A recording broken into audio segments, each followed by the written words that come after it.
Well, hello and welcome to PM Express. And this evening, what else can we talk about other than the economy? In fact, we're not going to talk about the economy. We're just going to try and understand the economy, because some of us are just completely confused with this economy.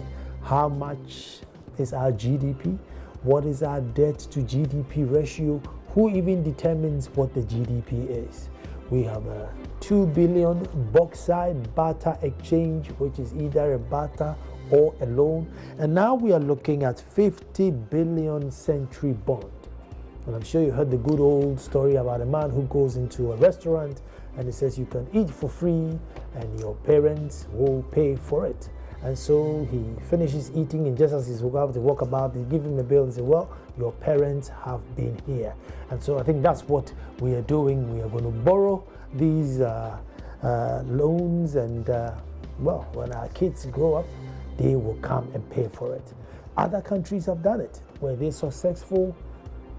We're just going to try and understand it. As it comes to economics, I think we need somebody who's in depth with economics to understand. So let me stop yabbing on. My name is Nana Ansakwa, the fourth Chief of the Republic of Odumasa. When I come back, we are trying to understand our economy. Don't go.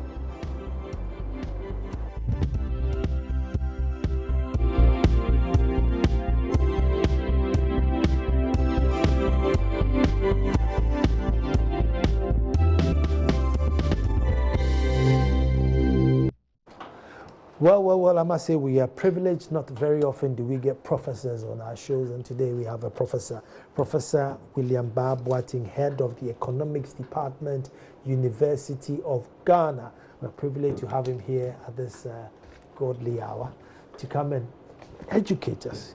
Just understand. We only have an hour, so we'll do our best to understand what it is the economy is going through now. All these job losses, all these bonds and big figures. There may be something good, maybe a silver lining in this cloud. And then joining us later on the phone will be Dr. Lloyd Amwa, who's head of Center for Asian Studies. And since we are in Asia, you'll definitely tell us what it is we're doing there. But Prof, thank you very much. Thank you, Nana. And congratulations. Wow, thank you very much. Double congratulations, because I think since you were made Prof, you haven't been here. And I think I've been here once. You've been here once. Were you Prof then? Yes. Oh, okay. So then one congratulations for head of department. Thank you. No, but I didn't congratulate you then, so still two.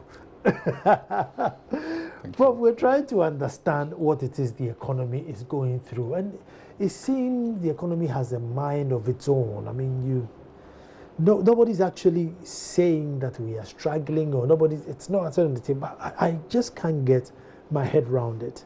Number one, there were banks that went through all these mess up, and there were job losses.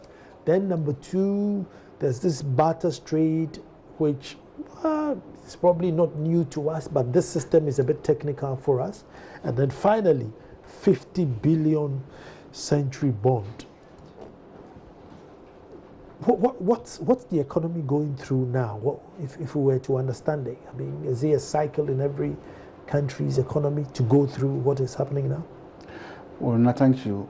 If you take an economy, and for that matter, economic structure of a country, it's like a human being. Mm-hmm. You have the head, you have the neck, you have the body, you have the hand, you have the legs and everything. So that comes together to give you the whole structure of a human being. So if you take an economy, you also have sectors. So you can put the sectors into agriculture, industry, and service. And if you break agriculture, you can have the crop, the fishing, the forestry. If you have industry, we have the construction, the manufacturing, the energy, the mining. You have service, we have education, we have health, we have finance, so this gives you the economic structure. And then in terms of policy, you have the fiscal, you have the monetary, you have the international trade. Of course, we should also expect that we are not an island, therefore we have to also have some kind of interaction with other countries. So we have trade, goods and services, then we also have some kind of finance here and there. So all these come together to give us an economy. And if you even go deeper into the micro aspect, then you have jobs, that is individual units, household, you have incomes, so we have poverty and so on. So we have all these that makes an economy. And therefore, if you want to see what an economy is going through, there are indicators that you need to look at. You need to look at the first one that we normally look at is economic growth. And economic growth measures the rate at which an economy is improving. And economy is improving because the economy have a lot of economic activities that are carried out within a particular period of time.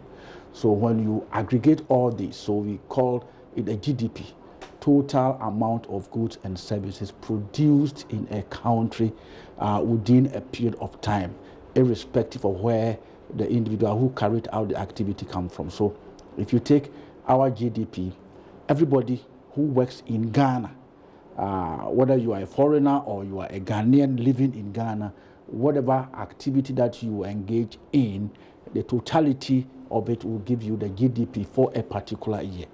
And currently, our GDP is projected to be 241 billion by the end of the year. That is the projected GDP, 241 billion. So let me say about 48 or 47 billion dollars.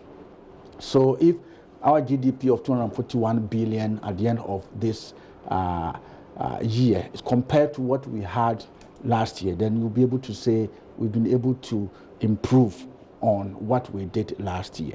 So for instance, 2017 compared to 2016, we grew by I think 8.5%. That means we did better than what we did in 2016. So that is one indicator. But there's also other indicators like inflation, which is also a very important factor. But how do you get this GDP? You have policies, or government will go in and borrow, or government will collect money and spend, and the spending will then generate economic activities, and through that we'll be able to measure how we are faring. So if you go in for loan, how will the loan fare? What contribution will the loan bring to our GDP? So if you go for loan and then you organize parties and then you chop everything there, and then you don't expect that loan to impact on the economy. But if you go for loan and then you spend it on infrastructure, on activity that will generate returns to be able to pay back the loan, that means you are using the loan very well. And then if you have collect money from people based on economic activity, people earn income, so you tax them. And when you get your revenue, how you use it will also determine how your economy will improve. So we have all these that will show whether we are doing well. Then we have the monetary aspect where the central bank is in charge. With the matter of economy doing well, I mean, every time, the split where one party will tell you, look, it's doing well, and the other will always say it's not doing well. So for the layman, how do you know if it's doing well or not? Well, so the basic economics that we teach our students is that economics has two main forms. We have what we call the positive economics, then we have the normative economics. The positive economics is what we call what is. So if you increase fuel price, you increase tax on fuel, everybody knows that it's going to affect fuel price. And if fuel price increase, everybody knows that it's going to reflect on general price of goods and services. Mm-hmm. So whether you are party A or party B, whether you are individual, blue or green, that is what it is. Okay. But as to whether that particular move is good or bad, is the normative economics. That is the value judgment.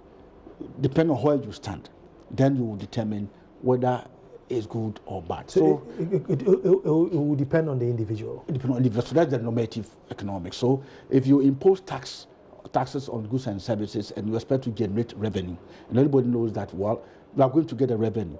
As to whether it is a good move will depend on who is going to be affected. So if you take the banking challenges, and yesterday you were talking about crisis, and I said, no, I don't think it's crisis, it's challenges. From the regulator's perspective, from the policymaker's perspective, we have challenges in the industry, and the regulators have a duty to make sure that they correct those anomalies. But as they correct it, some individuals in the country will be affected. There will be job losses. So if I lose my job, I will consider the move by the central bank to be bad. But if it's able to bring sanity into the banking industry, somebody who is going to benefit, the person who put his money there and his money is not going to go down the drain, will see the move by the central bank to be good. So then it depends on where you stand. But as to whether the intervention by the central bank is going to create or generate job losses, that one you cannot dispute that. That's the positive one. But the normative one is the value judgment, whether it is an ideal I'll come back to you to find out, in that case, do we aggregate and find out if many suffered than those who benefit, then to decide whether it was good or bad? I'll come back to you. But because of time, and there's such a broad conversation today, 50 billion century bond, economically, what does it mean? Well, the government is becoming too ambitious. I mean, let me say, very ambitious. Of course, a president should have a vision for a country. So the president sleeps and dreams and say, well, looking at the way the economy is, if I'm able to get something like this, I'll be able to move the economy to a level that I will feel satisfied and a legacy that I will leave. So that is the president. So president travels, goes to, let's say, Germany, looks at the rail system, the train system, and realize that, well, if you have something like this in Ghana, we will be able to convey goods from Accra to Paga easily. We will be able to convey goods from Ho to Axim easily. And if it's going to facilitate trade, we are going to move goods from the hinterlands to, I mean, that is something that for him, if he gets it, then because Germany has that rail system and all developed economies, so can we do something like that? So how will it cost? So if we have this kind of thing, so, and we don't have the capacity to generate that kind of money. So you need to fall on somebody who has it. So dreaming is not bad. But I think then we have to look at whether it is something that we need to go for. I mean, we need to sit down, look at the economy, interrogate it, as it were, conduct some kind of research, find out even if we are going in for how do we go in? What is the absorptive capacity of the economy? Sometimes we used to joke that for me as a teacher, if you give me 1 billion to this, I think that as not the money counts, maybe I'll fall down and die because the money is far, far bigger than me because I don't have that absorption capacity to be able to absorb. So when we are bringing such money, at what point are we going to have it? It's going to be a year kind of thing, so the money will come boom, or it's going to be staggered in such a way that it comes in bits, or what form it is going to take. Because if you have your GDP, the economy cannot you have your GDP of 48 billion, and you have 50 billion coming in within a period of time, will the economy be able to absorb it? So that is where, so the president had dreamt, and it is up to us, researchers, policy makers, and so on, to interrogate it, to see how best we can shape that kind of vision to achieve what the president wants. So I see it as a vision, and when I read it, it is a plan that the president has, the government has, but we need to look at it and see how we are going to bring that on board and how it's going to be, how the disbursement is going to be, which area are you going to put this kind of money, are we going to have that kind of absorption capacity to be able to absorb that? It's not going to fuel inflation, is not going to fuel. I mean, there are so many things that we need to look at. Of course, Mexico has done something like that. Argentina has done something like that. But sometimes we also need to look at context as well. What is the economy of Argentina? What is the size of the economy of Mexico? And what is the context within which we operate? Argentina is South America. I mean, they are more developed than those of us in Africa. So can we use it the way we are supposed? So yes, it's vision, but we need to think through it very well and see whether it is feasible, and if feasible, how do we go about it so that it doesn't become an albatross on our neck. going to take a quick break, and when we come back, we'll look about this absorption thing, because one would think that's the easiest part, spending the money, isn't it? I mean, it's 50 billion. If it comes, we spend it. So why should that be a problem for the economy? We'll come in straight back. Well, trying to understand the economy and how it works, and it's like a living being. It's got all many parts. But Prof, listening to you, and you're worried that, look, can we absorb 50 billion? I mean, if we have 50 billion in our central bank, I mean, that's 50 billion for us to spend. Roads, railways, shipyards, probably more airports, I don't know, big factories. So I think it's happy days and not days for concern. Well, I mean, it's easier said than done, if I can put it that way. Because, I mean, if you want to build rail lines from here to Paga, who is going to do it? We need expertise from outside. And when expertise comes, it means that we are going to pay them. And we may have the 50 billion, but what proportion are we going to use to create jobs for our own people? Have we been able to raise the scale of people to be able to absorb whatever technology that we are going to bring on board? So that's why you need to look at the capacity. When I say the capacity, it's not just the food that you eat, but also the scale that you have. I mean, we know that when we discovered oil, and it was difficult for us to get plumbers and welders to be able to help us. I mean, we have to fall on some of them, Cote d'Ivoire. So we got the oil all right, but the benefit went outside. So if we are bringing 50 billion, it means that we need to sit down and think through it and see the benefit that will accrue to us. Otherwise, the 50 billion at the end of the day, after spending about 60, 70, 80% may go to people who are going to come and do the work for us. And by the time we get the actual output,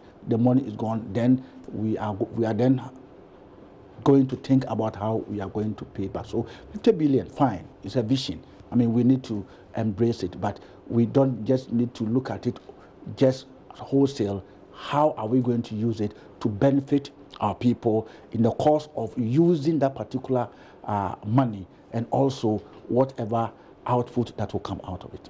I mean, will such a money maybe retire existing debt, so that you sort of have consolidated your debt, and then whatever is left you use for development, spread you over 100 years, gives you peace of mind and space to move? Well, it also depends on the terms of that 50 billion. Of course, if you look at our debt is about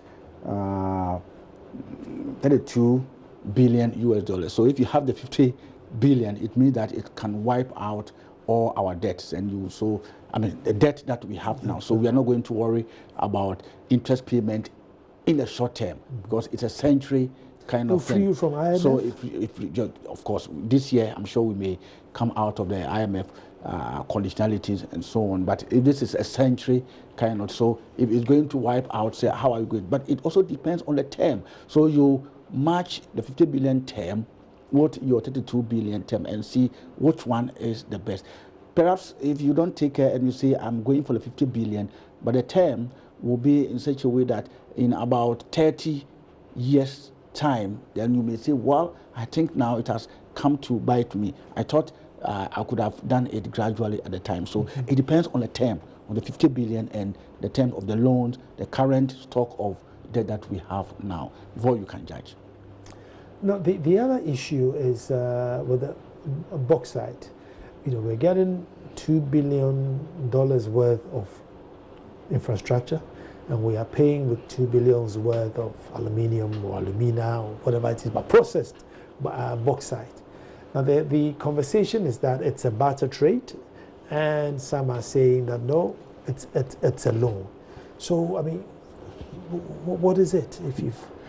Well, sometimes when an issue of this comes up, it becomes a political football. And sometimes I mean, today I was listening to your News 9, and the argument is a loan is going to increase our debt stock. It's not a loan, it's barter, and so on and so forth. The point is it something that we have to go in for? That is where the conversation is supposed to be. Is it a good thing? As to whether it's going to raise your debt or it's not going to part of your debt, shouldn't be something that should engage our attention so much so that we forget about whether that particular move is good or bad. We have bauxite deposits in Ghana. We don't have the capacity to be able to exploit it. We need infrastructure. So government thinks through it and say, well, can I get somebody to bring me infrastructure and then exploit the bauxite, value it, and then pay back? I'm just putting it in simple terms. So how do you compare it to a situation where you need 2 billion to build infrastructure, and then you go for a loan, a bond, you have interest, and then you have your term, 10 years, 20 years. By that time, will you be able to pay interest? What is our current debt service situation? So government thinks through it and see, well, do we allow the bauxite to stay there while we struggle with infrastructure? So as far as I'm concerned, I will not conclude that it's a loan or it's not a loan. It's a barter or it's not barter. I will see it as an innovative way of trying to get something done. We always look at loan, direct loan, the terms are there, this and that. And I haven't looked at the document. I'm told that Parliament has passed it. So what are the terms? What is the maturity date? What is the interest that we are going to pay? And all these must come in before you can qualify it as a strict loan. So in the MOU, yeah, Ghana is constantly referred to as the debtor, the debtor, the debtor. I mean, if it's a barter, why are we debtors? Well, okay. So let's take barter like this. So I have this phone and you have your pen. So I bring you say you need a phone. So I bring you this phone. Then you say, well, I can give you my pen, but I don't have the pen now. Maybe tomorrow I'll bring the pen. So then you become, if I can use the word, so you are indebted to me in the form of a pen, but not in the form of money. So even in barter, you can still have a debtor and a creditor. But the point is that it is not about the money that you have. So yes, it's a complex kind of transaction. It is an innovative way of trying to achieve a particular objective that you think is better. So for me, let's look at what that particular facility how about the is. Interest element, because somewhere in the MOU, you know, it could accrue interest. Again, the question is, if it's barter, where does interest come from? Yeah. So the point is, maybe people, those who are saying barter, are looking at using maybe good for good. That is what barter is. But if the MOU is anything to go by, and what you are telling me is anything to go by, then it means that, well, if you have your bauxite, I construct whatever infrastructure you want. So you have your bauxite, so you exploit the bauxite, you convert it to alumina, you have to get a buyer, and then when the money comes, you put it in escrow account. So there is some kind of time element in it. So if I build you road from here to, let's say, Takrady, and then whilst I'm doing that kind of construction, are we also exploiting the bauxite? So there's going to be some kind of time element there. And remember, the Chinese who are giving us the loan are going to use their machine, their expertise, and so on. So if you cost it, it becomes something like money. But the normal loan, the normal facility that we know is we are going for this amount of money, this will be the interest, this will be the maturity date, and so on and so forth. If that is what is in there, then it becomes a complex kind of agreement that we need to look at. No money has exchanged hands, like you have, let's say, 2 billion that the central bank will then have to keep, and sometimes you can use some of them to support our foreign exchange market and so on. That is not what it is. So that is why some people are calling it barter, some people are calling it loan. But as far as I am concerned, as a country, we need to look at what that facility is. Is it an innovative way of trying to achieve a particular objective? So when it becomes political football, then those of us who are researchers, you don't even know where you belong. The other thing is increasing our debt stock. I mean, will it increase the nation's debt stock? And if it is, how? If no, how? So it depends on the way the agreement is. And I was reading what you have here, and the IMF itself is going to sit and look at the agreement, go into it, look at the definition that they give as debt and so on, and put it together. So that means it is not a straightforward kind of facility that you can say is a loan. It is something that you need to sit down, analyze, and see how it works out. So whether it's going to increase our debt stock or it's not going to be part of our debt stock depend on the modalities, the detail. And they say the devil is in the detail. The detail will determine whether it's going to be debt or it's not going to be debt. But let's also make this point. Debt in itself is not bad. And normally we say fiscal deficit, that will generate debt in itself is not bad. But it depends on what you are using the debt for. So if you contract loan and then you use the loan for a certain activity that will generate enough return to pay back the loan, then it means that it's a good thing. I don't know, maybe a bit of a layman concern there, but we say we'll pay in bauxite. So I don't know, how does that increase the nation's debt? I mean, I don't know, unless we add the bauxite to our debt. I mean, I don't know. So it means that, okay, so we can separate the two. Okay, we have bauxite. So we can ask the Chinese to come and buy our bauxite. Or we can have a factory that will convert the raw bauxite into alumina. So that is what we have. So it's like going to sell that alumina and then get your money. You understand it? So you, on the other side, you go to the Chinese, say, can you give me $2 billion loan for me to do this infrastructure? So when they give it to you, you've also been able to raise this money. So you just set it off.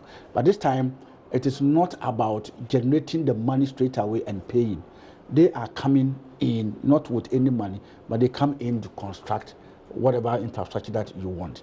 But they are also going to help you to exploit the bauxite and then use it to, I mean, in simple terms, to also to set off the debt. So, I mean, to pay for whatever they have done for you. So, as I said, it's an innovative, I would call it an innovative way of trying to achieve a certain objective, which is not the normal way of doing things as we know every day. So if you haven't done that before, let's look at whether indeed that particular move is good or bad, and it's going to help the nation, or it's going to put us in a very difficult situation. What I'm trying to find out is, unless we wake up one morning and God is angry and just takes all the bauxite from the soil, so we go and dig and there's no bauxite, just clay, then, I mean, where does the debt increase comes in? Because so I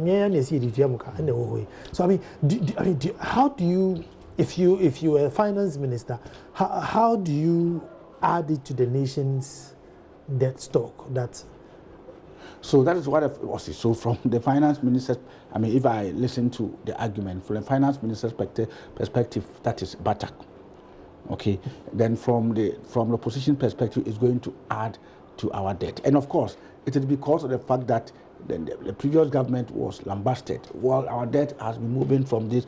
So they are also looking for a situation where we can also say that, well, you said this, but now your debt has quadrupled. And so then it becomes a political football. That is where the whole conversation is heading towards. But nobody on the two groups are not looking at the feasibility of it and what benefit is going to give to the nation, or what cost is going to the nation is going to incur. And when we net out, what will be the net benefit? Is it going to be positive or negative? As to whether the debt, I mean, let's face it, when people make a lot of noise about loans, I mean, America is owing a lot. But, I mean, they are not, of course, somebody can say that, well, they have everything. If they want to pay today, they can pay. But it still comes back to the point that what are we using our loan for?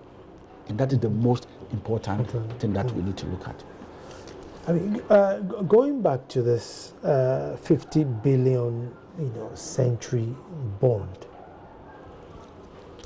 if we really need to get to where we need to get to, and we've heard Ghanaians, we've lamented and lamented and lamented, could this not be our breakthrough where, well, look, think big, get big, construct your railways, your schools, your clinics, your hospitals, set up your giant factories and get the country going again? This will bring the CD down to the barest minimum, and I don't know. Could this I'm not dream big? I'm not too sure any country in this world will want to mobilize all the resources, put them down before they start spending. No. I mean, government comes, they get the money and they spend. So this 50 billion for me is not going to be something that you are going to just get the 50 billion, come and put it in the central bank, and then you begin to disburse it gradually. I mean, you need to look at what you are going to use the 50 billion for. If it's going to be infrastructure, what type of infrastructure? If you are going to build a new, let's say, airport, I mean, that airport will not be built in one day. So it's something that can be built within a period of 4 years. So can we stagger the bond in such a way that we only go for it when we need it? So then it doesn't become 50 billion that you pump into a system at one interest point in time. And all that. Yes, exactly. So we look at, and if you are constructing railway lines, we cannot do it within 1 year. It will take a period of time. So if you plan it and say, well, from here to this point, I mean, you are going to incur this, so we need this amount to be able to. So as you do the infrastructure, then you are looking at getting the bonds to be able to finance it. But it's not something that, for me, it's going to be 50 billion by the way we look at it, and then say it's there, so we disburse and so on.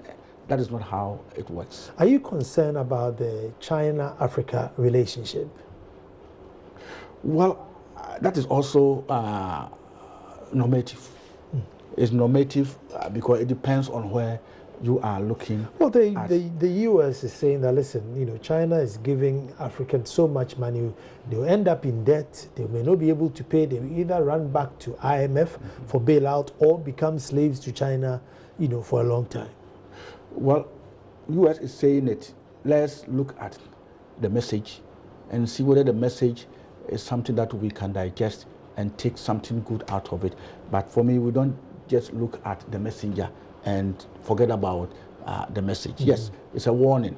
So if this is warning that somebody is giving you, let's sit down, look at it and say, well, is China a genuine partner? Well, I mean, if it's a genuine partner, it will show. What are the indicators of knowing that China is a genuine partner?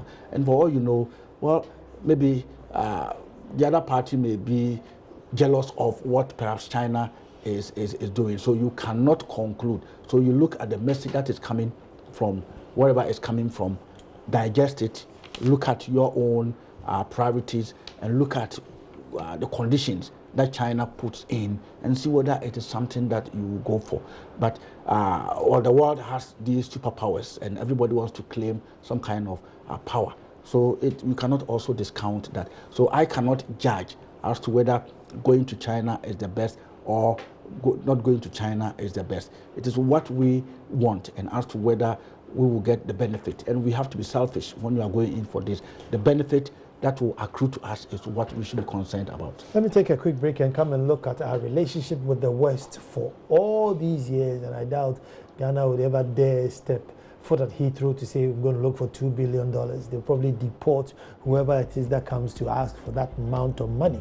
But here we are with China, not just Ghana, but all across Africa, building huge infrastructure, railways, airports, harbors, and they're in there. So that's where the tricky question is. We're coming back to find out, would the West help us if we don't go to China? Well, thank you very much for staying. We're looking at the the Chinese and the Western conflict with regards to who's loving Africa the most.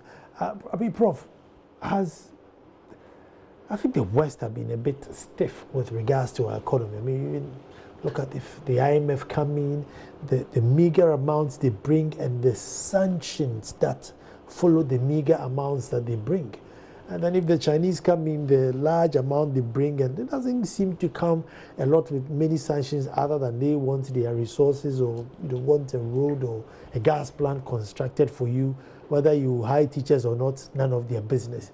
I mean, which is best? I know you say we shouldn't hate the messenger, we should look at the message, but looking at this, what would you do? Well, difficult to say which one is the best. Of course, the Chinese have also looked at some of the gaps that we have when we are dealing with the West, and they want to capitalize on it. For me, if you go to the IMF for support, and they come in and tell you that, well, you have this problem because you did A, B, and C. So can you do it right? And if you do it right, perhaps you will not have the kind of challenge that you have. I mean, I don't see that to be a big problem, because perhaps you are not doing something right, and that is why you fell into that kind of pit. And therefore, to lift you out of the pit, we have to also tell you what you don't have to do. And sometimes when you go into detail, there are some of them that they ask us to do without taking into context our environment. So we can debate on that. So if they are giving you money and they also want to make sure that that money is used well, you will not come back and say that, well, you gave me the money and this is the problem that it has. But then Chinese have also realized that we want leeway where you will give us our freedom to use the money the way we want. So we will give you that opportunity to do that. So if you get a Chinese loan and you don't use it well, you will still be indebted to them. So it depends on the way you look at it. In economics, you don't just have one answer for two particular situations. You need to weigh it, look at indicators, pros and cons here and there, and then based on that and based on where you stand and what you want to achieve, then you go in for it. Could Africa be going through an infrastructure revolution, and Chinese is responding to the call? Major railways, major projects. Chinese is... Well, because the Chinese have also realized the infrastructure deficit that we have in Africa. And if we want to move with the speed that will get us the infrastructure that will transform Africa within the shortest possible time, and they have it, and they realize that the West is not coming in with that kind of force, then they will capitalize on it. Remember, now we have, in terms of the global economy, we have two giants.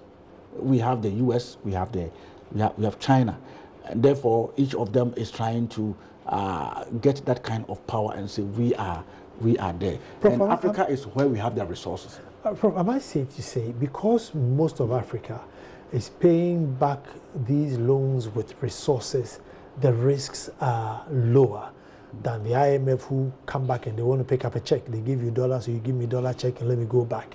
Are the risks lower here? Well, I don't think the IMF one is just giving you loan and take check back.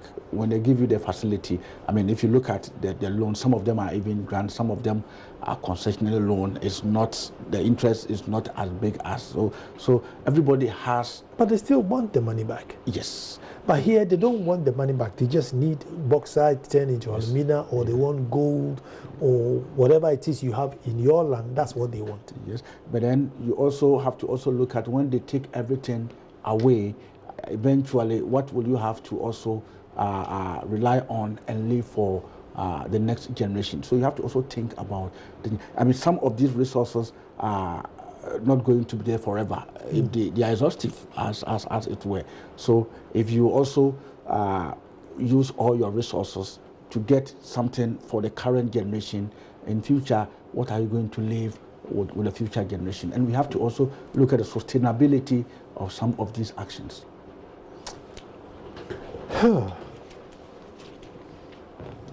Can you say one is better, or it's not easy? Well, I can't just sit here and say this one is better than this one.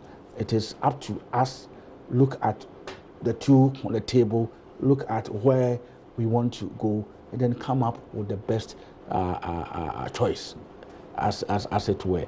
But to just stick my neck out and say I'll go for left or I'll go for right, I will not do justice to myself, because I need to do a thorough kind of analysis, go behind some of these objectives. IMF will strangle most nations that have come into contact with IMF. Go through a great deal of stress.